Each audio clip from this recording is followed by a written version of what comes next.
L'introduction est terminée. Nous abordons la première partie qui sera assez brève, 2 heures maximum. Cette première partie a pour titre « La ville du XIXe siècle, l'invention des banlieues ». La ville du XIXe siècle, l'invention des banlieues. Quelques mots d'introduction pour dire que, en fait, je vais me limiter à 3 idées dans cette première partie.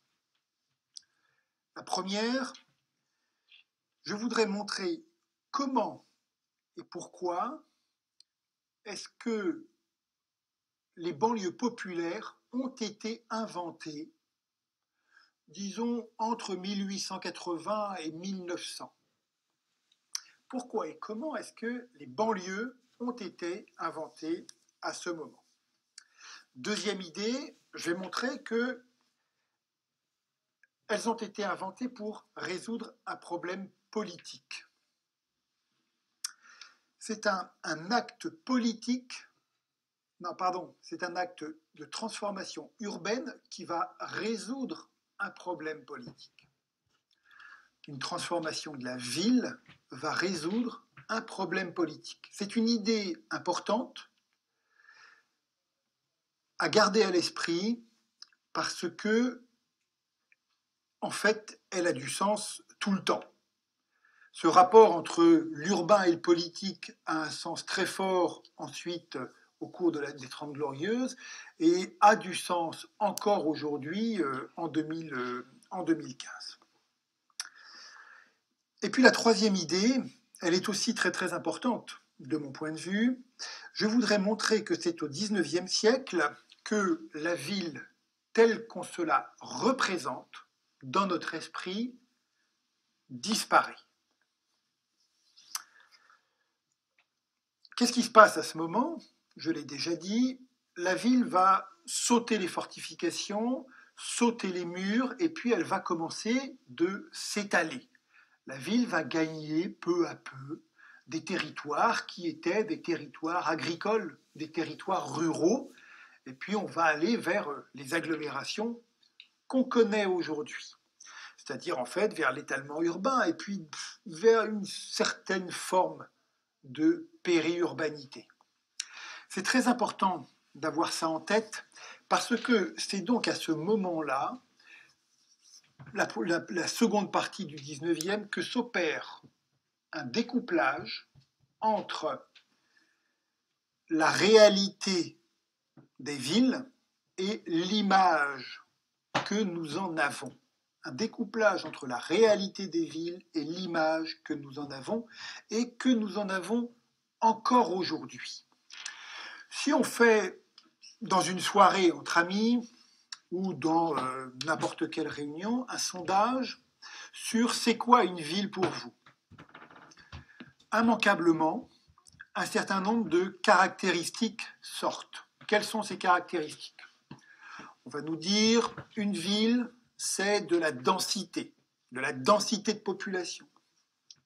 Une ville, c'est de la mixité de population. Une ville, c'est une population qui est ramassée. C'est-à-dire que une population que l'on peut assez bien distinguer du monde rural. Il y a des espaces où il n'y a pas beaucoup de gens, et puis des espaces où il y a beaucoup de gens, et la frontière, elle est assez nette, quand même, entre les deux. D'accord? Donc l'idée de population ramassée, comme ça, bien distincte de son environnement.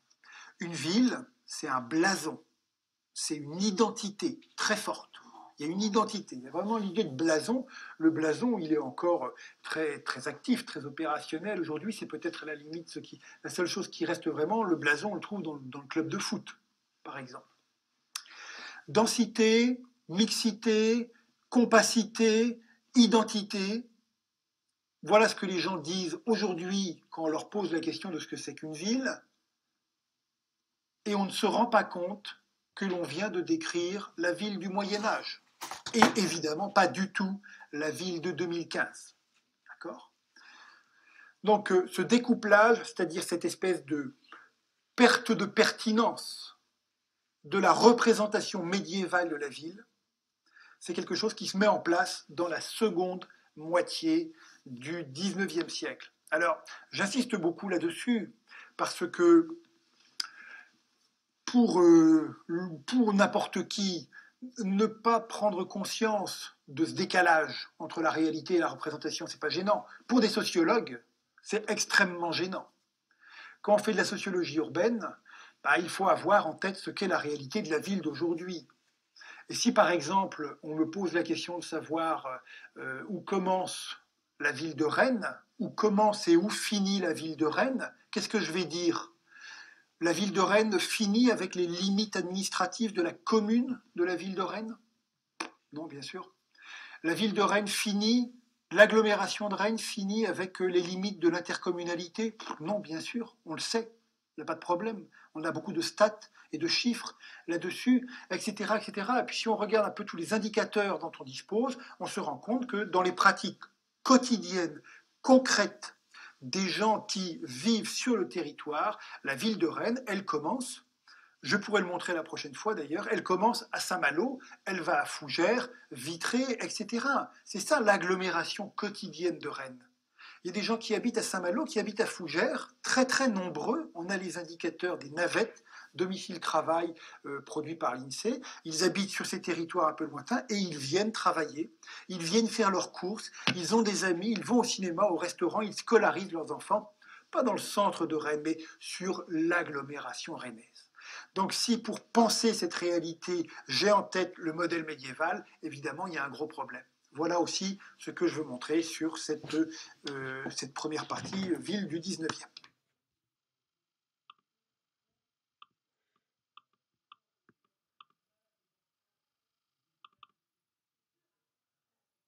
Très forte également, cette urbanisation en poussée urbaine prend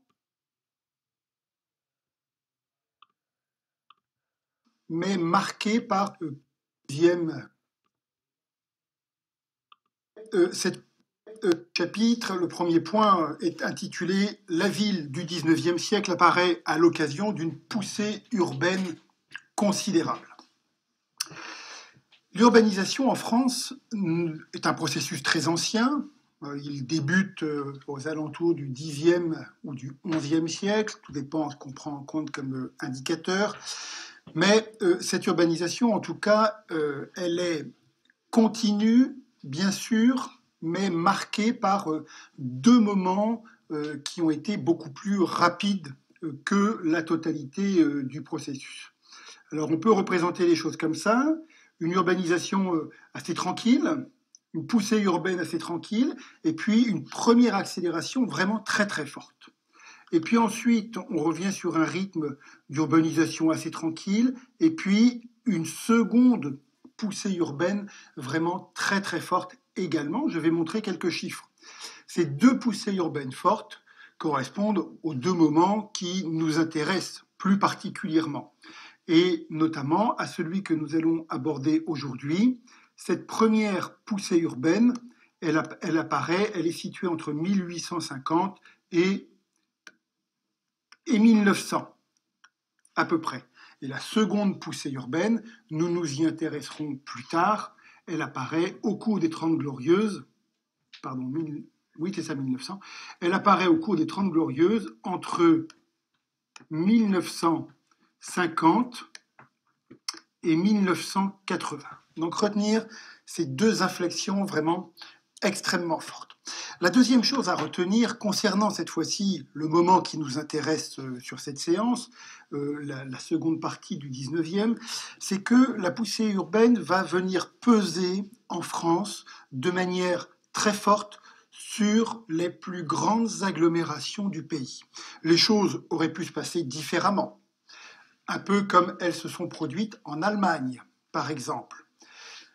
Une population, un exode rural très très important a amené les gens vers des villes, mais ces personnes se sont en quelque sorte réparties sur la totalité des villes de l'armature urbaine allemande. Les grandes villes, mais aussi les moyennes mais aussi les petites. C'est de là que date cette armature urbaine particulière que l'on observe encore aujourd'hui en Allemagne. En France, les choses ont été très différentes. La population est venue se concentrer presque exclusivement, ou en tout cas de manière très très majoritaire, sur les plus grandes agglomérations du pays. On va le voir tout de suite en regardant ce tableau.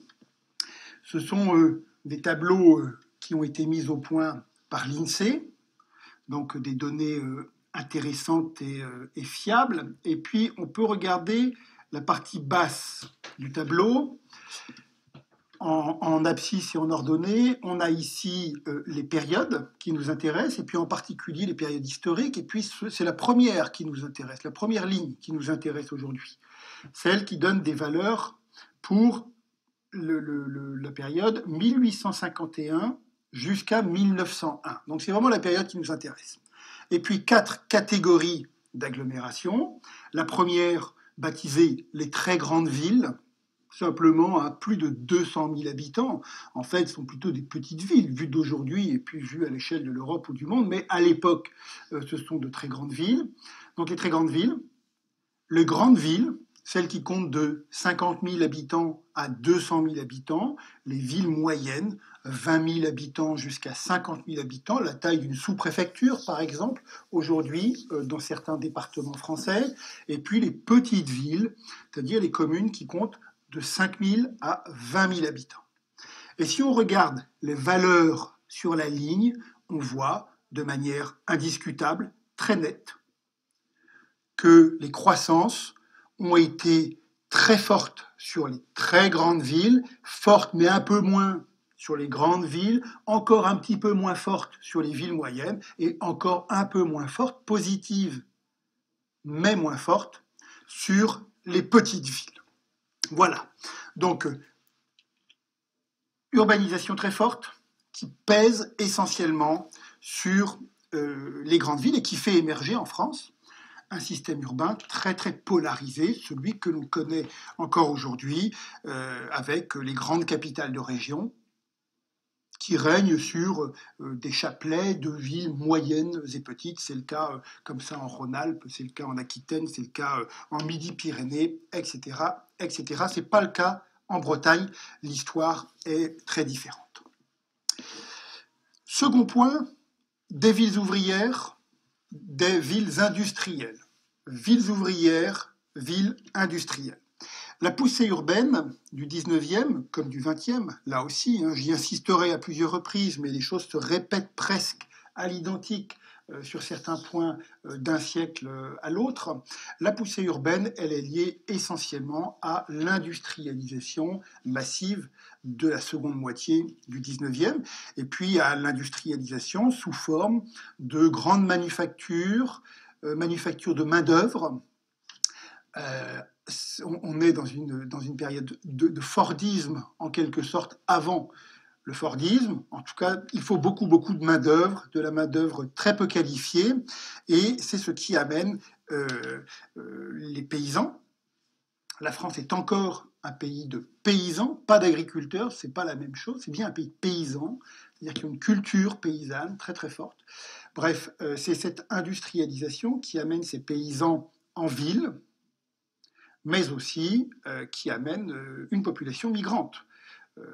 Il y a déjà, bien sûr, une immigration importante qui est liée au travail, même si elle n'a pas les mêmes origines géographiques que celles que nous connaissons aujourd'hui. Les migrations de main-d'œuvre de la seconde partie du 19e ne viennent pas du Maghreb, de l'Afrique noire ou de la Chine, de l'Asie, etc., mais viennent de beaucoup plus près, de l'Europe. Beaucoup de l'Italie, beaucoup de gens viennent de Pologne, un petit peu de gens viennent de Belgique, un petit peu de l'Angleterre, etc., etc. Ces gens, ils vont arriver ils vont essayer de se trouver une place pour vivre, pour se loger, pour faire venir leur famille, pour vivre les uns avec les autres. Ils vont essayer de trouver des places dans des villes qui ne sont absolument pas en capacité de les accueillir. Il va y avoir un problème terrible. Une population importante vient se fixer dans des villes qui sont en fait encore, en 1850, 1860, 1870, les villes médiévales, des villes du Moyen-Âge. Alors, quelles sont leurs caractéristiques? La première, c'est qu'elles sont extrêmement denses, très très denses. Elles sont très denses parce qu'il n'y a pas de moyens mécaniques de déplacement. Donc tout le monde se déplace à pied, absolument tout le monde se déplace à pied, et les villes sont bâties sur un principe de très courte distance. Voilà pourquoi elles sont très denses, les gens sont les uns sur les autres. Et puis, autre élément important, sont des quartiers de villes médiévales, c'est-à-dire des quartiers qui fonctionnent un petit peu sur le modèle de villages autonomes, relativement indépendants les uns des autres. Il y a beaucoup d'éléments, par exemple, sur la situation parisienne de cette époque. Les quartiers fonctionnent un petit peu sur une mosaïque de territoires très, très mal reliés les uns aux autres. Il n'y a pas de grandes artères, il n'y a pas de possibilité de circulation rapide, de traversée rapide des villes. Autre élément, et là on se rapproche de choses qui vont devenir dramatiques, en fait, puisqu'elles renvoient aux conditions de vie quotidiennes des ménages, eh bien, les villes ne sont pas équipées d'aucun service, d'aucune aménité urbaine. Pas d'eau courante, pas de toilettes, pas de salle de bain, bien sûr, pas de système d'évacuation des ordures, pas de système d'évacuation des eaux usées, des appartements qui sont très, très insalubres, très, très vieux, conçus sur des principes architecturaux très anciens, ceux du médiéval. Là encore, pas de fenêtres, pas d'air, pas de pénétration de la lumière, une vie collective qui est souvent très fortement imposée au ménage, par exemple, le système architectural de l'escalier qui dessert plusieurs étages et plusieurs appartements dans une cage d'escalier distincte des appartements, c'est une invention de cette période, simplement. Ça veut dire qu'en 1850, l'essentiel des appartements sont traversés, des appartements privatifs, sont traversés par l'escalier qui dessert les étages supérieurs. Donc il y a vraiment une vie collective qui est imposée. À partir de là, les conditions de vie sont vraiment dantesques, très très difficiles, extrêmement insalubres. Les espérances de vie sont catastrophiques. Un ouvrier lillois de cette période-là a pour espérance de vie 38 années. C'est très très peu. Les mortalités infantiles sont énormes, très élevées. Les situations de pauvreté, de maladie sont cauchemardesques, etc., etc. La ville de 1850-1860 est encore vraiment dantesque. On peut en avoir un petit aperçu avec ce texte qu'on va lire ensemble. Je l'emprunte à un beau livre de quelqu'un qui s'appelle Abraham de Swann, qui est un historien de la ville et qui a publié en 1988 en anglais un livre sous le titre de « Sous l'aile protectrice de l'État ». Sous l'aile protectrice de l'État, ça veut dire que c'est précisément à partir du 19e que l'État, voyant les situations sanitaires et sociales de certaines populations, va se sentir dans l'obligation d'intervenir pour les prendre en charge et puis les préserver au mieux. Mais en tout cas, avant qu'il le fasse, la situation est catastrophique. Alors on va lire un petit peu ce texte de Swann. Il est vraiment très, très évocateur. Je commence la citation. « Les rues du XIXe siècle, sans pavés, avec leurs ruisseaux ouverts, étaient crasseuses, jonchées d'ordures, étroites et surpeuplées, bruyantes et pleines d'odeurs, venues des cuisines, des ateliers et des égouts. Les animaux, chiens, mais aussi poulets, chèvres et cochons, se promenaient librement. Du moins, consommaient-ils plus d'ordures qu'ils n'en produisaient. » Une petite pause, là, on voit bien, les cochons, effectivement, ce n'est pas forcément très très propre dans une ville, parce qu'ils produisent des déjections eux aussi, mais là, même si les cochons étaient sales, on considère quand même qu'ils apportaient un peu de propreté, parce qu'ils mangeaient les ordures. Donc le tableau n'est quand même pas très reluisant. La plupart des rues n'étaient jamais balayées, et les rares égouts étaient les ruisseaux ouverts au milieu des rues, qui charriaient les excréments animaux et humains. Le tableau est vraiment parlant. Je poursuis, je ne vais pas tout lire, plus rapidement. Maintenant, la vie en ville était rendue plus pénible encore par l'abondance des petites boutiques. Un boucher pouvait abattre ses animaux, un traiteur traitait ses peaux dans la cour commune, un métanneur, un forgeron, etc., etc. Il n'y avait aucune distinction, aucune séparation entre la vie des familles, la vie des enfants, en particulier peut-être, et puis ces activités qui étaient très sales. Quand même, le tanneur utilisait des produits très dangereux pour traiter ses cuirs, puis le boucher qui abat les animaux, c'est quand même pas fantastique non plus. Je poursuis, et puis on va en finir là. Vous avez le texte sur le site. La misère humaine était visible, souvent ostentatoire, dans les rues de la ville. Nombreux étaient les indigents, sans le moindre espoir, souvent malades, estropiés ou difformes. Ils restaient assis sur le pavé, dormaient sous les portes ou sous les ponts, et y mouraient souvent. En attendant, là c'est moi qui parle, qu'on vienne les enlever. Les enfants négligés, sous-nourris, erraient sans nulle part où aller. Les vieillards étaient abandonnés, etc., etc. Donc une situation qui était vraiment absolument cauchemardesque. Cauchemardesque à tel point, bien sûr, que tout un ensemble d'analystes et de réformateurs, souvent c'était les mêmes, les analystes étaient des réformateurs, d'analystes et de réformateurs vont se pencher sur la question. Ce sont, je fais un tout petit détour par leur nom, parce que souvent, ce sont les inventeurs de la sociologie. Alors leurs noms sont connus. Frédéric Leplay, par exemple, un grand nom de la sociologie française. Il a son école, que l'on appelle les Leplésiens. Quelqu'un que beaucoup de gens connaissent, au moins de nom, Louis-René Villermé.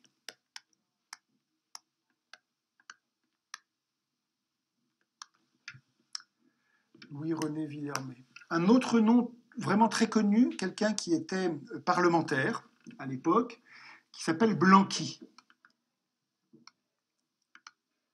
Voilà, Blanqui. Et alors, ce Blanqui, on poursuit son nom en disant, je ne vais pas le marquer, mais Blanqui l'aîné. L'aîné, parce que l'aîné avait un cadet et qui s'appelait Blanqui aussi, mais qui lui était un révolutionnaire et qui a passé une grande partie de sa vie en prison. C'était un espèce de libertaire français de la même période. Mais donc Blanqui l'aîné, Villermé, Leplay, et puis quelques autres, émus et inquiets de la situation de la classe ouvrière. On ne parlait pas encore de classe ouvrière tout à fait. Classe ouvrière qui représentait une majorité écrasante de la population active et de la population urbaine. Donc, émus de la situation, ils vont à la fois mener de grandes enquêtes de terrain, comme on le fait encore aujourd'hui en sociologie, dans les quartiers, dans les usines, dans les hôpitaux, dans les logements, pour recenser les difficultés multiples rencontrées par ces populations miséreuses. Et puis en même temps, ils vont mettre au point des démarches auprès des responsables politiques, des gouvernements, pour essayer d'obtenir peu à peu un certain nombre d'améliorations. Alors, c'est là que je vais faire une toute petite incise, un tout petit excursus par ce livre que j'ai déjà présenté avec la bibliographie, celui de Friedrich Engels, La situation de la classe laborieuse en Angleterre. Il l'a publié en 1845, donc un tout petit peu avant la période qui nous intéresse, mais l'industrialisation a débuté un peu avant en Angleterre, un peu avant la France. Donc c'est un livre qui est tout à fait intéressant. Je vais juste citer 2 ou 3 propos de Engels, pour dire que lui aussi, il est sur le même positionnement que les autres. Il est très révolté de la misère des villes ouvrières. Et en même temps, il est dans une posture de dénonciation, de réforme. Et puis, assez rapidement, lui, avec Karl Marx, après qu'il ait rencontré Karl Marx, il va rentrer dans une posture de révolution. Donc, il a 25 ans, en 1842, il obtient de son père de l'argent pour pouvoir faire le tour de l'Angleterre. Et le tour des villes anglaises. Ça y est, le 19e siècle et la seconde moitié du 19e siècle, on est bien dans une société occidentale, européenne, qui est, ça y est, elle est urbaine. Elle est devenue urbaine. Il y a des paysans, il y a un monde rural, il y a un monde paysan, mais il est passé au deuxième rideau des dynamiques profondes de la société. C'est en ville que ça se passe. Donc Engels fait le tour d'un certain nombre de villes anglaises. Il va à Londres, notamment. Il va dans beaucoup d'autres villes. À chaque fois, il travaille un petit peu comme un reporter ou un ethnographe, vraiment quelqu'un qui raconte très simplement, très directement ce qu'il voit. Il voit des choses terribles. Et puis au final, il va à Manchester. Et il va consacrer un gros tiers du livre à cette seule ville de Manchester qui est vraiment idéal typique de son point de vue. C'est un bon analyseur du problème qui l'intéresse. Alors, première chose, il va décrire de manière très minutieuse les rapports qui existent entre l'industrialisation et l'urbanisation. Il s'y intéresse de très très près et il dit par exemple, je cite, ouvrez les guillemets, l'industrie cotonnière a révolutionné complètement ce marécage sombre et mal cultivé en une contrée animée et laborieuse. Elle a décuplé sa population en 80 ans et elle a fait jaillir du sol, comme par enchantement, des villes gigantesques comme Liverpool et Manchester qui comptent ensemble 700 000 habitants. Liverpool et Manchester sont deux villes qui sont voisines, l'une de l'autre. Je ferme les guillemets. Voilà, c'est parlant, c'est fort. Le terme l'industrie cotonnière a révolutionné. On est bien dans une révolution urbaine très très forte, et il donne ce chiffre extraordinaire pour lui à l'époque de 700 000 habitants, à mettre en rapport avec les 200 000 de nos très grandes villes en France. Donc 700 000, c'était vraiment quelque chose de fantastique. Et puis cette ville de Manchester, elle est pour l'essentiel meublée, oui presque, d'ouvriers, de ménages d'ouvriers, et qui vivent dans des conditions terribles et dans une ségrégation encore plus terrible. Vraiment une ségrégation très très forte. En quelque sorte, la population ouvrière est enclavée, enquistée, au cœur des villes, à la proximité immédiate des usines, des pollutions des usines, des fumées des usines. Il faut lire le livre. Les enfants, notamment, vivent dans des conditions absolument inimaginables. Dickens, il faut lire tout ça aussi. Je donne une petite citation sur la ségrégation de la population ouvrière. Manchester est, je cite, ouvrez les guillemets, construite d'une façon si particulière qu'on peut y habiter des années, en sortir et y entrer quotidiennement sans jamais entrevoir un quartier ouvrier ni même rencontrer d'ouvriers. Cela tient principalement à ce que les quartiers ouvriers sont séparés avec la plus grande rigueur des parties de la ville réservées aux classes moyennes, ou bien, alors, quand c'est impossible, dissimulées sous le manteau de la charité. Voilà. Une autre citation très parlante, Manchester abrite, on va dire, 80% d'ouvriers, mais on ne les voit presque pas parce qu'ils sont cantonnés comme ça dans le cœur de la ville, à proximité, dans un quartier très industriel. Et puis les gens qui ont un petit peu d'argent, ils vivent un peu plus loin, sur les hauteurs, protégés des fumées, des pollutions, etc. etc. Donc l'idée vraiment d'une ségrégation extrêmement forte. Des conditions de vie difficiles, et une ségrégation très très forte. Il faut retenir tout ça parce que c'est bien sûr ce qui est clair, c'est ce qui va venir. Le tableau est le même dans les villes de France, au même moment. Par exemple, Paris compte 2 millions d'habitants. En 1860, Paris compte 2 millions d'habitants, c'est-à-dire un petit peu plus Aujourd'hui, en 2015, Paris est à peu près à 1 900 000. Bon, voilà. On est à 2 millions d'habitants, mais sur une surface qui est d'un tiers moindre de celle d'aujourd'hui. Donc, la même population qu'aujourd'hui, disons, mais sur un territoire beaucoup, beaucoup plus resserré. Hein. Donc, on voit la densité, l'enfermement, etc.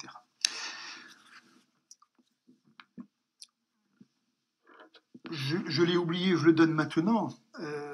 Villermé, Le Play, Blanqui est né en France, Friedrich Engels en Angleterre, et puis en Angleterre aussi un autre nom fameux, celui de Charles Booth.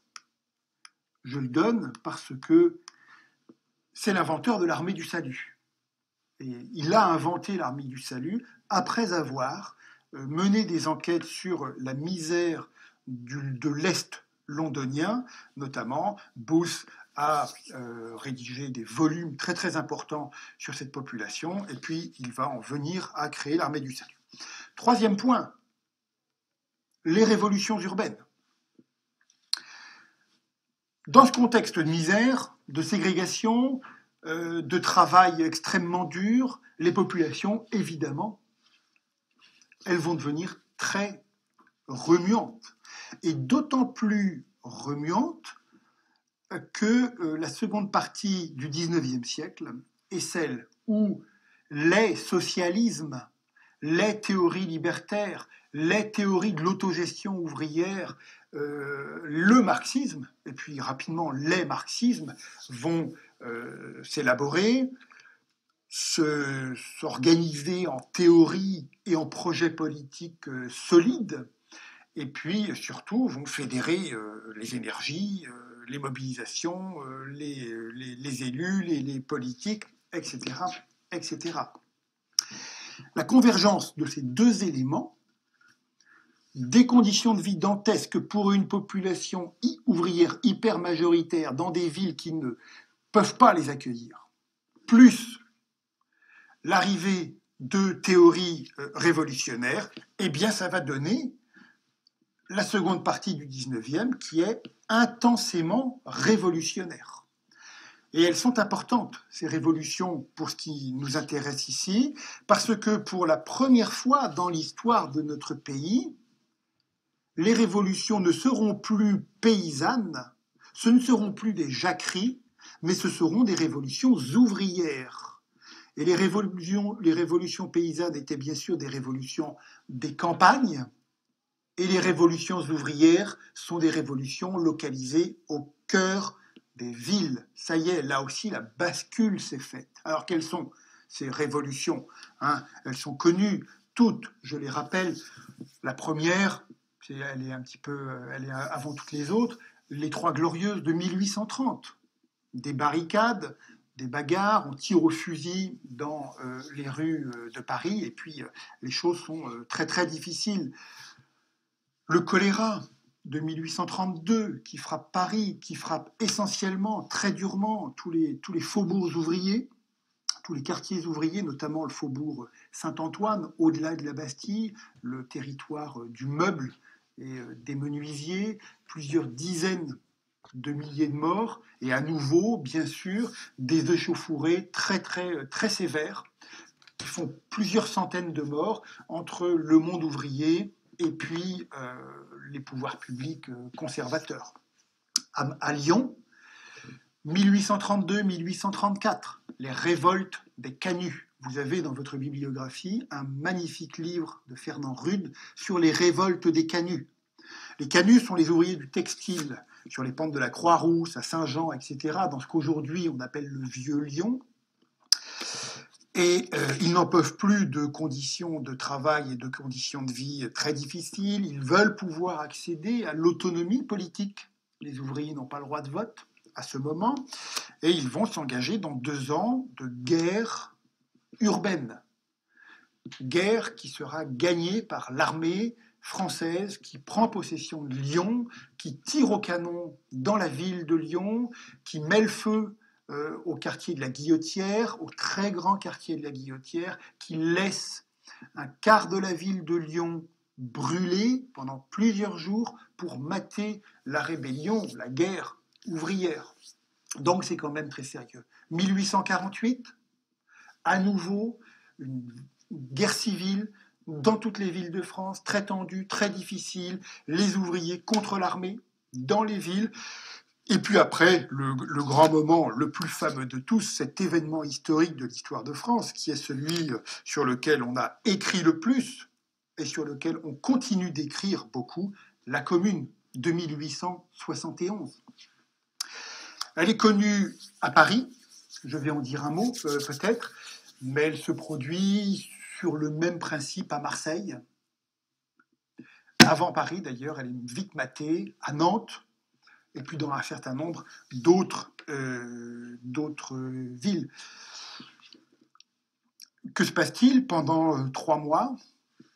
Les ouvriers, en tant qu'ouvriers, le petit peuple de la ville, rejettent l'État central, qui est un État du capitalisme, qui est un État hyper conservateur, et prend possession des villes. Et essaye de créer des communes, c'est-à-dire des communes autonomes de l'État. Donc on a vraiment, bien avant certains débats d'aujourd'hui, une guerre entre le local et l'État, le local et le global. Voilà. Et puis, à nouveau, l'armée va investir Paris, progresser très lentement, gagner les boulevards les uns après les autres, et puis au final, presque, bon, j'allais dire exterminer, c'est peut-être un peu fort, mais en tout cas, tuer un certain nombre de dizaines de milliers de communards, notamment sur le mur des Fédérés, qui est au Père-Lachaise. Déporter les autres à Cayenne. Alors je dis, bon, c'est une période de l'histoire évidemment très, très romantique, très surinvestie par les discours politiques, très passionnante aussi, mais évidemment, beaucoup de choses font l'objet de débats. Combien de communards sont morts? Certains à gauche disent 30 000, d'autres à droite disent beaucoup moins. Il y a plein de sujets qui sont en question. En tout cas, Karl Marx a écrit sur la Commune, il a suivi cet épisode avec passion. Il a écrit un livre que je vous conseille de lire parce qu'il est très drôle. Marx est un écrivain multiple. C'était un économiste, c'était un journaliste. Il a gagné sa vie en étant journaliste. Enfin, il a mal gagné une partie de sa vie en étant journaliste. Ça ne s'invente pas, un magazine américain. Il a été historien. Il a été reporter aussi. Et comme reporter, comme journaliste, comme historien, il est très drôle, il est très, très, très incisif, il est super. Et il a fait la guerre civile en France, sur la Commune. Après, Trotsky fera lui aussi un livre sur la Commune, et puis Lénine fera aussi un livre sur la Commune, Henri Lefebvre fera un livre sur la Commune. Beaucoup de gens ont fait des livres sur la Commune, c'est dire à quel point c'est un événement important. Voilà, l'armée prend et puis libère, entre guillemets, les villes des ouvriers, et puis voilà, on passe à autre chose. Point suivant, il est intitulé « Vers la fin des villes », point d'interrogation. C'est dans ce contexte que je viens d'évoquer rapidement que s'engage une vaste politique de réaménagement de l'espace, qui procède sur 2 axes. On va les examiner tous les deux. Le premier axe, c'est la destruction des centres-villes ouvriers. Second axe, l'invention de banlieues qui seront immédiatement des banlieues populaires, des banlieues ouvrières. On le verra. Alors, il y a ce grand chambardement que je vais un petit peu décrire. Il a en fait plusieurs raisons. C'est vrai qu'il a une première raison, je l'ai évoquée, qui est le traitement politique de la question sociale. Vous savez ce que c'est que la question sociale maintenant. On va transformer de fond en comble les villes pour résoudre les problèmes sociaux qui s'y posent. On modifie l'espace pour modifier la société. On modifie l'espace pour modifier la société. On refera exactement la même chose en 1960-1970, et je vous signale qu'on fait encore la même chose en 2015. Regardez un petit peu autour de vous ou dans les agglomérations que vous connaissez le sort qui est réservé aujourd'hui aux grands ensembles, aux quartiers pauvres, aux quartiers les plus pauvres de nos agglomérations, celles dans lesquelles on a les plus fortes surreprésentations du chômage, des populations migrantes, de la délinquance, etc., etc., bref, des tensions sociales. Bien, vous savez qu'aujourd'hui, dans tous ces quartiers, aujourd'hui, on détruit des bars, on détruit des tours, on raccourcit des bars, on réorganise complètement l'espace, on monte en standing, c'est-à-dire qu'il y a parfois des bars qui sont des bars de logement qui sont très modestes, on les requalifie profondément, très très fortement, et puis on transforme des appartements très modestes en appartements plutôt chouettes, plutôt pas mal en tout cas, ça permet de faire venir de nouvelles populations. En tout cas, encore aujourd'hui, bien sûr, on utilise les transformations de l'espace pour transformer la société. Donc ce n'est pas quelque chose qui est réservé à 1860, même si à ce moment c'est particulièrement fort. Donc premier point, première logique du chambardement que je vais montrer, un traitement politique de la question sociale. Deuxième raison, il faut l'évoquer aussi, ce sont les préoccupations hygiénistes, celles que j'ai évoquées à propos de Villermé, de Charles Booth en Angleterre, etc. C'est-à-dire que ces réformateurs, ils se sont fait entendre et ils ont remporté des combats politiques. Et donc, à partir d'eux, on comprend qu'il faut améliorer la situation du monde populaire. Il faut rénover profondément le logement, il faut apporter l'eau, il faut apporter des services urbains, il faut apporter de la lumière, il faut faire baisser la mortalité infantile, il faut faire monter l'espérance de vie des ouvriers, bref, il faut transformer l'espace urbain pour le rendre vivable, tout simplement pour les populations qui y vivent. Et puis il y a une troisième grande logique qui éclaire cette transformation de l'espace. Je ne l'ai pas évoqué du tout jusqu'à maintenant, mais j'y viens. C'est la question économique. Sur cette seconde partie du XIXe siècle, la France entre dans une mondialisation économique. Voilà. C'est-à-dire que l'économie française commence de fonctionner à l'échelle européenne, mais aussi à l'échelle du monde.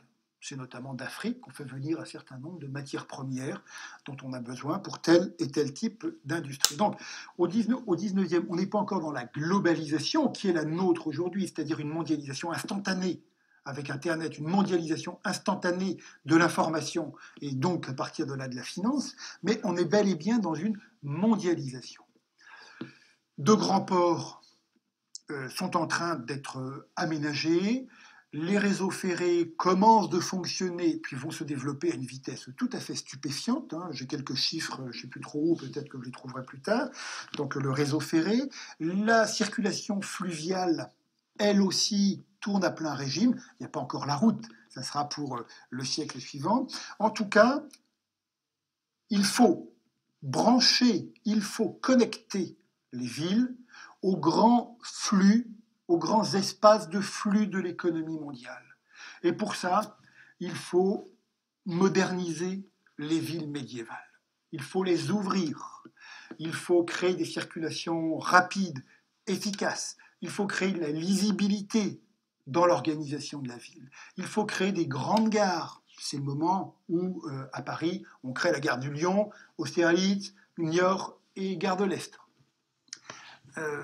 Et puis il y a la gare, je ne me rappelle plus, mais c'est une gare plutôt qui dessert la ligne de Sceaux, tout ça.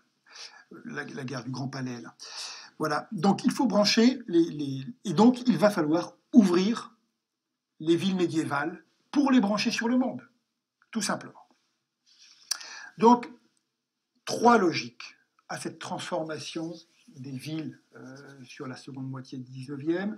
Économique, on va dire de politique sociale, l'hygiénisme, pour garder le terme de l'époque, et puis politique, éviter que les révolutions ne surviennent à nouveau parce que ce n'est plus possible. Il faut insister là-dessus, sur ces 3 logiques, parce que là encore, bien sûr, il y a des débats très très forts chez les sociologues, chez les historiens, et puis selon qu'on est quelqu'un de gauche ou quelqu'un de droite, on va insister sur tel ou tel argument et minorer les autres.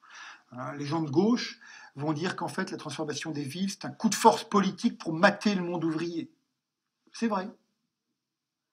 Mais l'argument économique vaut lui aussi. Quand on est à droite, plus à droite, on va dire qu'il était temps de moderniser les villes pour donner à leurs habitants des conditions de vie convenables. D'accord ? Vous voyez, donc il faut avoir les trois éléments en tête. Voilà. Alors, je passe au point suivant. Maintenant, vous voyez un petit peu ce qui éclaire l'action des pouvoirs publics sur leurs 2 axes. La destruction des quartiers ouvriers, la création des banlieues populaires. La destruction des quartiers ouvriers. Les faits sont les suivants. À Lyon, à Nantes, à Marseille, à Paris, à Strasbourg, etc., un certain nombre de politiques de destruction des vieux espaces centraux vont être menées de la même manière, presque au même moment, partout. Donc on est dans une espèce de politique nationale qui fonctionne d'un seul tenant. Je vais me concentrer pour donner un exemple sur le cas qui est évidemment le plus connu, le plus fameux, le plus excitant aussi, parce que là aussi il y a des détracteurs et des passionnés, celui de Paris, et puis celui de l'action menée par ce monsieur qui s'appelle Georges Eugène Haussmann. Je l'écris par les prénoms parce que c'est pas très facile quand même d'écrire, mais je vais écrire Haussmann parce qu'il faut faire à l'orthographe. Il faut faire attention à l'orthographe de ce nom. Il y a 2 S et 2 N. Georges Eugène Haussmann était préfet de la Seine. La Seine, c'est le nom du département qui recouvre Paris et puis à l'époque un certain nombre de territoires un petit peu autour. On l'évoque souvent en disant le baron Haussmann. Là, c'est plutôt du côté des détracteurs. Ils disent le baron Haussmann pour montrer qu'il était de l'autre côté du mur, il était chez les aristocrates, etc. En fait, Haussmann n'était pas plus baron que moi.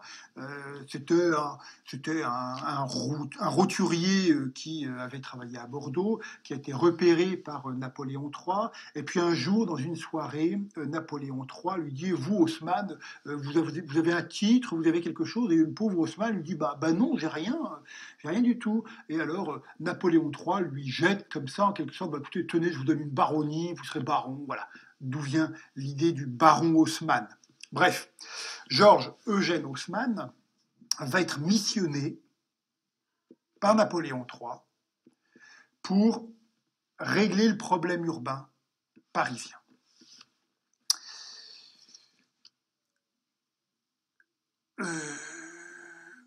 Voilà. Alors, Haussmann va se doter d'un droit de l'expropriation très facilitant.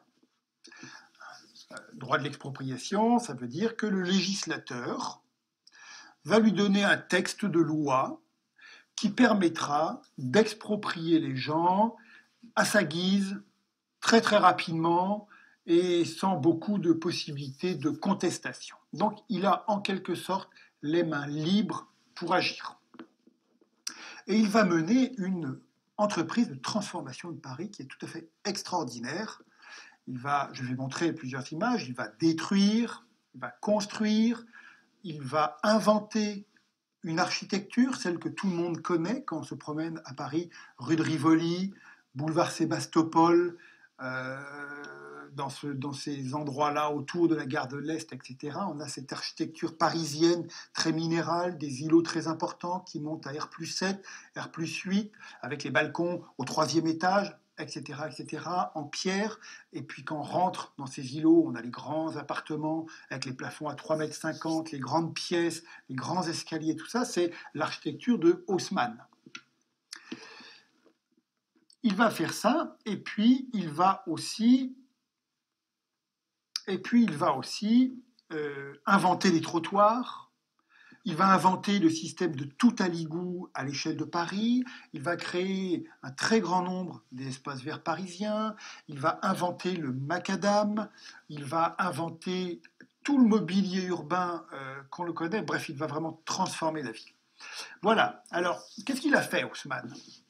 Comment est-ce qu'il a procédé pour résoudre le problème politique, le problème économique et le problème social? D'abord, je montre cette photo. C'est une photo aérienne, une photo contemporaine. C'est ce que l'on voit aujourd'hui. Elle est intéressante parce qu'on est au cœur de Paris. On a ici le grand axe qui monte, là, comme ça, là, que je fais circuler comme ça. C'est le boulevard de Sébastopol, la tour Saint-Jacques.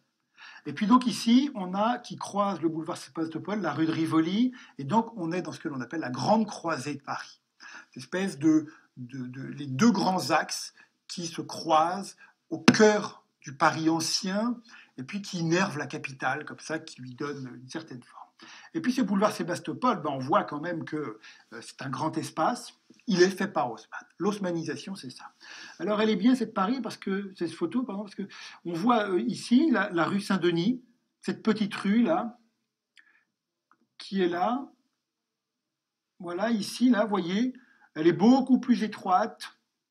Elle tournicote un petit peu. Bon, elle a été modernisée quand même, mais on voit que, en gros, quand Haussmann arrive, il trouve plutôt ce genre de rue, ou alors celle-ci. Là, vous voyez, des rues très étroites, l'air ne circule pas, la lumière non plus, ça ne marche pas.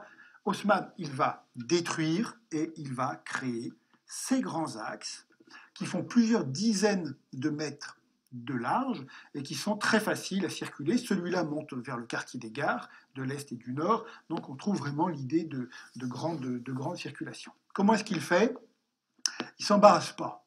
Il ne s'embarrasse pas du tout. On le voit ici. On est sur la grande croisée à nouveau. Là, c'est un plan d'époque, en quelque sorte.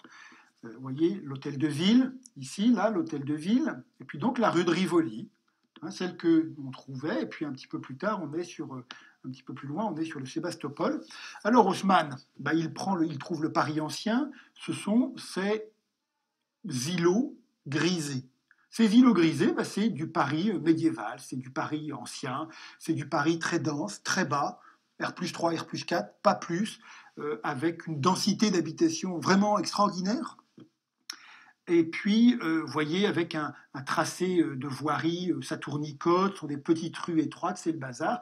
Haussmann, ni une ni deux, il prend sa règle, il pose la règle. Là, vous voyez que le tracé de la rue de Rivoli, il est grand quand même, il est droit. Il pose, il trace le schéma de la rue qu'il veut obtenir. On est là au cœur du Paris ancien, on est au cœur du Paris médiéval. On est à proximité immédiate de la rue des Blancs-Manteaux, tout ça, c'est-à-dire vraiment les fondations du Paris au XIIIe, au XIVe. Et puis, il fait venir des armées entières de démolisseurs, les caterpillars, les grues, les bulldozers, etc. Ça n'existe pas. Il faut des bras, des hommes, des ouvriers, là encore, qui viennent. Ils viennent pour beaucoup d'Auvergne, notamment. Et ces braves gars, ils détruisent. Voilà, ils détruisent les îlots, les uns après les autres. Ni une ni deux, ils détruisent, voilà, avec des brouettes, des pelles, des pioches. Ils vident, avec des péniches, on amène les gravats un petit peu loin, et au bout du compte, on a ça. Voilà comment ça a été fait. Alors, Haussmann a travaillé à une échelle vraiment stupéfiante. Bon, là, la photo n'est pas dans le bon sens, mais c'est pas très grave. On voit Paris, d'accord ? On est à l'échelle de Paris. Et puis, vous voyez, avec la Seine, là, on voit la Seine, là, qui fait la moue, comme on dit. La Seine, elle est là. Et vous voyez les traits noirs ? Les traits noirs, ce sont les grands axes de circulation. et les avenues qui ont été créées par Haussmann à partir de rien. Et cette création a entraîné la destruction de l'habitat ouvrier. Voilà. L'action d'Haussmann, et c'est la même chose, par exemple, si vous allez à Marseille, il y a cette rue de la République qui va du bout du Vieux-Port, hein, du quai des Belges, le haut du Vieux-Port, qui va vers la Joliette. C'était la même chose. C'était le quartier ouvrier populaire, très populeux de Marseille, qui était bâti sur un modèle très dense, très bas, très permettez-moi le terme, très bordélique, hein, une très vieille ville, très mal organisée, rétive à tous les principes de l'urbanisme moderne. Ça a été détruit, on a construit la rue de la République. Allez voir à Lyon, c'est exactement la même chose sur le 6e arrondissement, sur tous ces arrondissements vers la Guillotière, tout ça, même démarche, même souci, même projet, même période. Alors, qu'est-ce que je voulais montrer? Eh bien, je voulais montrer ceci, qui est intéressant. Alors, ce sont des vieux chiffres qui donnent une idée des mouvements de population dans Paris autour de l'haussmannisation, puisque c'est comme ça que l'on peut dire, autour de l'haussmannisation de Paris. Pour montrer quoi? Pour montrer que le centre de Paris, qui était ouvrier, très dense, va perdre de la densité avec les constructions de Haussmann. Et les habitants populaires vont être poussés du centre pour être relogés contre les fortifications. On va dire, on dirait ça comme ça aujourd'hui, sur les arrondissements de périphérie. C'est-à-dire les pauvres, les ouvriers vont quitter le centre pour aller habiter contre les fortifications. Alors, ce sont des vieux chiffres, mais je les aime beaucoup parce que je les emprunte à un livre qui est celui de Maurice Halbwachs, un des grands sociologues français, contemporain de Durkheim, qui a fait sa thèse sur cette question de l'expropriation à Paris. Et puis, comme il travaillait en 1900, 1910, 1920, eh bien, lui, il avait les chiffres de cette période qui m'intéressent. Ils ne sont pas très faciles à trouver, bien sûr, des chiffres un peu fiables, et puis voilà. Là, j'aime beaucoup ce tableau, parce qu'il est vraiment très parlant du mouvement d'ensemble. Alors, on a 3 dates, 1866, 1861, 1866 et 1876. On est au cœur de la période haussmannienne. Et puis, on a 9 quartiers qui sont pris en compte. Alors, ce sont les vieux noms des quartiers, mais ce sont des quartiers qui existent toujours à Paris. Alors, on a d'abord les 4 quartiers de cet hypercentre, qui était populaire, mais qui a été travaillé au corps et détruit par Haussmann. Saint-Germain-l'Auxerrois, les Halles, Saint-Germain-l'Auxerrois, c'est en face des Halles, le Palais Royal, où il y a la Comédie Française, on est à peu près au niveau des Tuileries, et puis Vendôme, on est au bout des Tuileries aussi. Donc voilà 4 quartiers qui sont vraiment les uns à côté des autres dans l'hypercentre. Regardez les densités de population. En 1871, Halbwachs part sur une base de 100. Et puis on voit bien que partout, ça baisse. On passe pour Saint-Germain-l'Auxerrois à 89, à 84. Et puis on passe à 87, 85 pour les Halles. Et puis on baisse pour le Palais Royal de 95 à 106. On reste dense, mais beaucoup moins quand même. Pourquoi? Eh bien parce que on est déjà dans la gentrification. Vous vous souvenez ce que j'ai dit en introduction, de ce mot gentrification, l'embourgeoisement des centres-villes, on est déjà dans la gentrification. Haussmann, quand il détruit de l'habitat ouvrier, il construit les beaux immeubles et les beaux appartements qui existent encore aujourd'hui. Et là où avant on logeait 50 femmes, enfants, vieillards, ouvriers dans un même logement, eh bien aujourd'hui on en loge, après Haussmann, on en loge 5. Une famille, madame, monsieur et les enfants. On ne compte pas la domesticité assez importante. Et puis si on regarde, donc voilà, on est bien dans une dédensification et en même temps dans une gentrification. Le mot n'existe pas, évidemment, à l'époque. Et puis après, quand on regarde les quartiers populaires qui existent encore aujourd'hui, la Roquette, où il y avait la prison de la Roquette, à laquelle Michel Foucault s'est intéressé.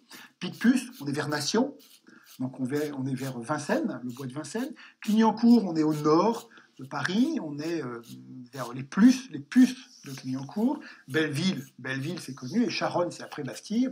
Donc on est dans des endroits déjà contre les fortifications, un peu sur l'extérieur de la ville. Et là, vous voyez que les densités montent de manière très très significative parce que les ouvriers qu'on a chassés du centre, on les loge ou ils se logent comme ils peuvent sur ces territoires périphériques. J'insiste un tout petit peu là sur ce point parce que vous me voyez venir avec l'idée de l'invention de la banlieue. Les ouvriers étaient au centre, on les met contre les fortifications. Les fortifications à Paris disparaissent en 1924. Jusqu'en 1924, Paris est un château fort, avec d'énormes fortifications, celles qu'on appelle l'ancien tiers, l'homme d'État français qui a maté la commune. On les loge, et l'invention de la banlieue va se produire quand ces ouvriers vont en quelque sorte sauter les fortifications pour aller s'installer ailleurs, dans cet ailleurs qui va devenir la banlieue. Alors, j'en suis là, mais il faut que je trouve ma page, mon titre, et puis je ne le trouve pas. Alors on va rouler comme ça quand même.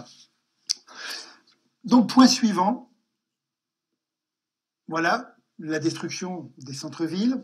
Point suivant, l'invention de la banlieue. La banlieue n'existe pas à ce moment.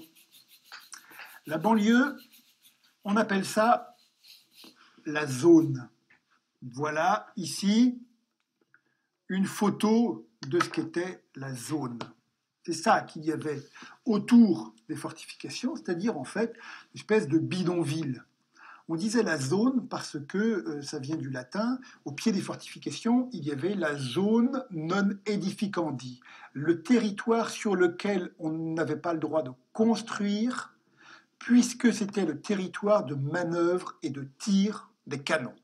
Donc il ne fallait pas qu'il y ait évidemment de population.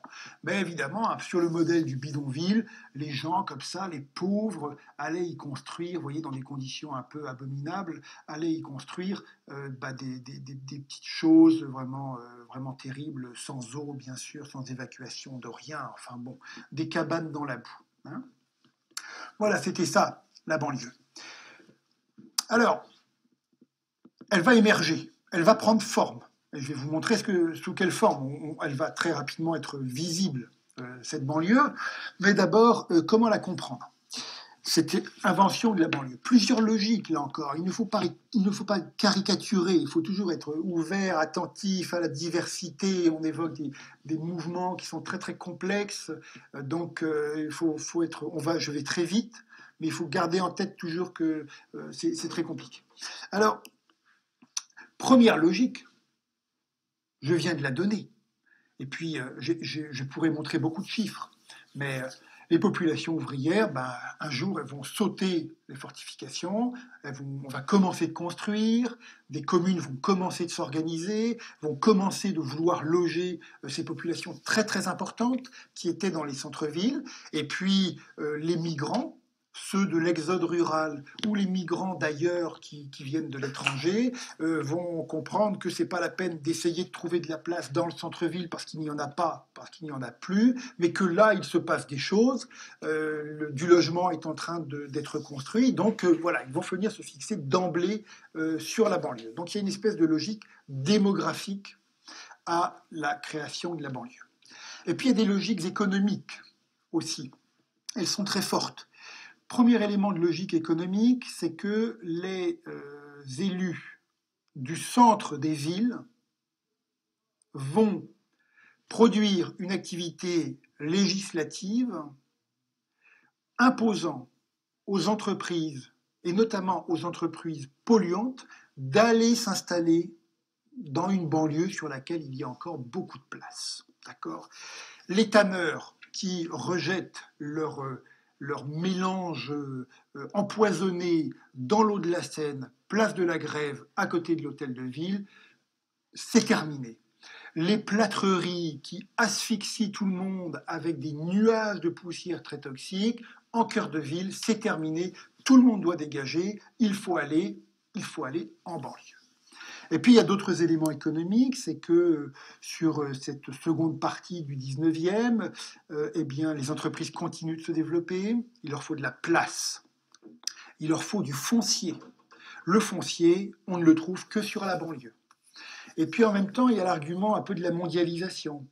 La circulation au cœur de la ville, elle est difficile. C'est lent, c'est embouteillé, si j'ose dire. Le mot n'existe pas, bien sûr. Donc, il faut aller se raccorder au réseau de la mondialisation, là où ils sont les plus efficaces, là où ça circule le mieux.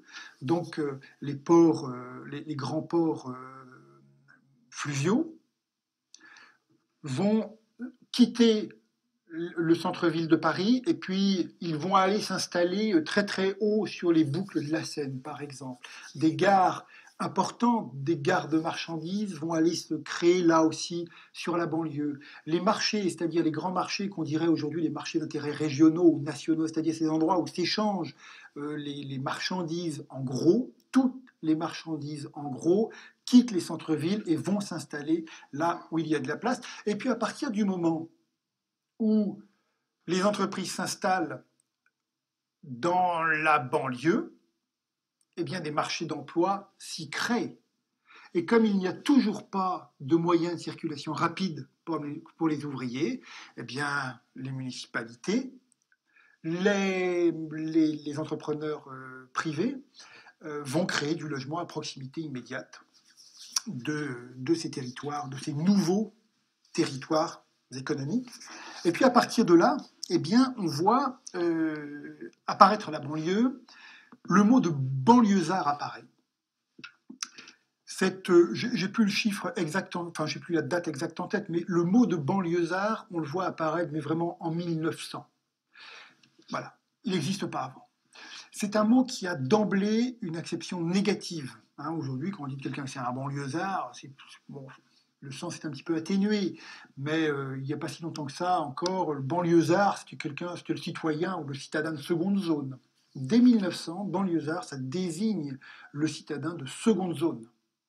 Parce que ouvrier, modeste, nouveau venu à la ville, quelqu'un qui est casse-pied parce qu'en gros, il a besoin de tout. Donc, il multiplie les revendications. Bon, le banlieusard, c'est casse-pied. Et puis, le mot de banlieue, vous savez, il a deux morceaux, ban et lieu. Le droit de ban, hein, c'est le territoire sur lequel on pouvait exercer un droit. Le seigneur avait un droit de ban. Voilà. Donc, la banlieue, c'est la lieu, c'est le territoire sur lequel on peut exercer un pouvoir. Donc là aussi, il y a une exception vraiment négative, dominée, très clairement dominée. Et puis, bon, j'ai un certain nombre de chiffres, mais je ne les donne pas. Je dirai ça un petit peu après. Ce que je veux dire, c'est que cette banlieue se développe à toute vitesse. La pression démographique est telle qu'elle se développe vraiment très très vite. Et elle se développe tellement vite qu'à un moment, en 1891, les pouvoirs publics se disent il faut que l'on procède à un recensement. Voilà. Donc là, c'est un indicateur très très fort de l'émergence de ce territoire. Avant 1891, il n'y a rien, donc il n'y a pas de recensement. Et déjà, en une trentaine d'années, ça y est, je vais vous le montrer, des villes de banlieue ont pris forme avec des populations très importantes, et donc il faut aller les compter. Et en 1891, les pouvoirs publics organisent le premier recensement de ce qu'on appelle à l'époque la Seine-banlieue, puisque la Seine, c'est aussi Paris. Donc il y a la Seine-Paris et la Seine-banlieue. Et voilà. La Seine-banlieue, on la voit ici. Alors là, hein, je m'arrête 2 petites secondes, hein, parce que c'est pas mal, je n'avais pas pensé à cette photo. Voilà, là on voit Haussmann, les immeubles haussmanniens, au moment même où ils sont livrés, beaucoup de gens, quelques personnes en carrosse, en diligence, mais beaucoup de gens à pied, tout le monde est à pied. À l'époque, on est sur une mobilité courte, une mobilité de proximité piétonne, et puis vous voyez les beaux immeubles, et puis l'invention du boulevard. Haussmann, c'est l'invention du boulevard, c'est la ville qui se montre, qui se donne en spectacle. Voilà. Alors je vais commencer par celui-là. L'invention de la banlieue, je vous la montre ici à partir des chiffres du recensement de 1891 qui ont été cartographiés. C'est une planche que vous trouvez dans un livre que vous avez dans votre bibliographie, le livre de Alain Faure. Il est directeur de publication, il n'a pas écrit ça tout seul, il y a beaucoup de gens avec lui. Le titre, Les premiers banlieusards, et l'éditeur Créafis. Créafis, c'est un éditeur intéressant pour nous et pour vous aussi, parce que ça veut dire que c'est un livre d'histoire, mais c'est un livre d'histoire avec beaucoup de photos et beaucoup de croquis, il y a beaucoup d'illustrations. Donc c'est très, très sympa, très pratique. Voilà, on peut lire ça comme ça de manière très, très tranquille. C'est pas jargonneux, on peut se faire plaisir avec ce livre. Il y a plein de photos très sympas. Et puis, vous voyez les chiffres, hein. On est toujours sur le cas parisien, mais voilà, on voit Paris, et puis on voit que, ça y est, en 1891, vous voyez la taille des ronds, quand c'est le plus gros rond, il y a plus de 40 000 personnes. Le rond un petit peu en dessous, de 30 000 à 40 000, de 20 000 à 30 000, hein, vous voyez les gros ronds. Donc si on regarde, et si on fait le compte de la population de la première couronne parisienne, il n'y a pas encore de seconde couronne, ça va venir. Aujourd'hui, on peut considérer qu'on est à 20 couronnes, mais là, il n'y a que la première couronne. Eh bien, vous voyez qu'il y a déjà une population vraiment très, très importante. Un Saint-Denis qui est ici, là, Saint-Denis, 40 000 habitants, déjà. Vous voyez, Aubervilliers, Saint-Ouen, Montreuil, vous voyez, ce sont déjà des communes très importantes. Et puis le deuxième élément très intéressant apporté par Alain Faure, son équipe sur cette question, c'est celui-là. Qui habite dans ces communes nouvelles? Eh bien, ce sont, oui, bel et bien des ouvriers. On est bien toujours sur le recensement de 1891. Et puis, vous voyez, il ne faut pas vous intéresser aux ronds. On laisse tomber les ronds. On s'intéresse aux grisés de chaque commune. D'accord ? Et vous voyez que quand il y a un grisé noir, eh bien, ça renvoie à l'importance des ouvriers d'industrie et des transports par commune. Importance des ouvriers d'industrie et des transports par commune. Noir, ça veut dire qu'il y a, ici, là par exemple, Saint-Ouen, Aubervilliers, 60% au moins de la population active de la commune est ouvrière. Ça veut dire que quand on est sur du grisé, Saint-Denis, là, le territoire de Saint-Denis, on est entre 50 à 54%. Ça veut dire que ce sont évidemment des communes qui sont, on va dire, mais presque entièrement ouvrières. Quand vous avez, aujourd'hui, c'est impensable de voir ça. Mais quand vous avez une commune qui est à 50%, dans laquelle 50% de la population est ouvrière, ça donne une coloration, ça donne une ambiance, un mode de vie partagé, des sociabilités, tout ça. On est dans un monde ouvrier, entièrement ouvrier.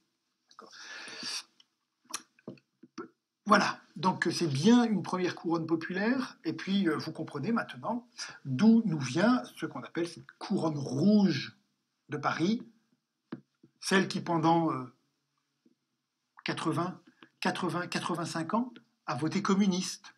C'est fini maintenant. On est en train les derniers élus communistes sont en train de disparaître, mais de cette période à peu près 1985-90, presque tous les élus de cette couronne, sauf vers l'Est, sauf le Valois, des choses comme ça, presque tous étaient communistes. Voilà, vieil héritage de la ville du XIXe siècle. Voilà, nous arrivons au terme de ce que je voulais raconter pour le 19e. Je regarde si par hasard je n'ai pas oublié un petit truc sympa à montrer, mais je ne crois pas, ça on verra plus tard. Voilà, donc, conclusion de ce moment 19e. Quelques éléments à retenir. Je regarde un peu. J'en retiens 3 ou 4. Premier élément, c'est le plus important, le plus simple à dire, mais le plus important, le plus fondamental pour des sociologues. Il faut retenir que les transformations de la ville sont produites par des logiques sociales politiques. Voilà. C'est le social qui transforme l'espace. Il faut vraiment retenir ça, c'est très très important. Et ça vaut évidemment pour aujourd'hui, c'est pour ça qu'il faut le retenir. Si par exemple aujourd'hui on regarde l'émergence du périurbain autour de toutes nos agglomérations, absolument partout. On peut penser que c'est quelque chose de plus ou moins naturel, que c'est une espèce de mouvement de population comme ça, bon, quelque chose qui se produirait. J'arrive pas à développer cet argument parce que je n'y crois pas du tout. Mais en sociologue, on sait par principe que s'il y a une périurbanisation importante, si importante, qui se développe partout de la même manière, il y a des raisons, il y a de bonnes raisons sociales et politiques et économiques. Donc il faut les chercher. On sait qu'elles sont là. D'accord ? Il faut faire ce qu'en sociologue, on appellerait une analyse généalogique. C'est pas, le sociologue, il fait ça, de l'analyse généalogique. Analyser, essayer de comprendre une institution à partir des rapports de force et des conflits qui l'ont produite. On essaie d'aller voir toujours derrière le rideau. Jamais on ne reste pas à regarder ce qui existe sur la scène. Voilà, premier élément très très important. Deuxième élément très important,